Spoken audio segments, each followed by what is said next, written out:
সকাল বন্ধুরা, তো এই দেখো আমি কিন্তু এখন চা বানিয়ে নিয়ে চলে এসেছি।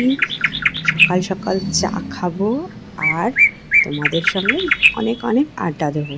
তো যাই হোক, এই যে দেখো আজকের সকালের বাইরের পরিবেশটা। তো আমাদের এখানে তো ঠান্ডা ঠান্ডা হাওয়া দিচ্ছে আর হালকা কুয়াশা, দেখতেই পাচ্ছ তোমরা। দেখো কি সুন্দর লাগছে। সত্যি সত্যি আজকে সকাল সকাল ঘুমটা ভেঙে গেল বলে এত সুন্দর সকালটা আমি দেখতে পাচ্ছি বা তোমাদেরকেও দেখাতে পারছি। তো এই দেখো এখানে হচ্ছে মেথি শাক। আমি একটা আটার প্লাস্টিকে কিছুটা মাটি দিয়ে মেথির বীজগুলো ছড়িয়েছিলাম আর এই ব্যাগটাতেও ছড়িয়েছিলাম।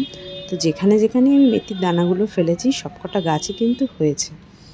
তো দেখো এই যে এখনও রাস্তাঘাটে কিন্তু ঠিকঠাকভাবে গাড়ি চলছে না, এখনও ঠিকঠাকভাবে রাস্তাঘাটে লোকে বেরায়নি।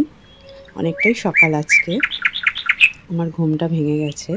তো যাই হোক দেখো এই যে আমাদের গাছে কিন্তু অনেকগুলোই পেয়ারা হয়েছে। পেয়ারাগুলো বড় হোক তোমাদের পরে আপডেট দেবো। এখানেও দেখো কিছুটা মেথি শাক লাগিয়েছিলাম, মানে দানা ফেলেছিলাম, সেই শাক হয়েছে। আর এই হলো আমি সকাল সকাল ঘুম থেকে উঠে ছাদে চলে এসেছি চা খেতে।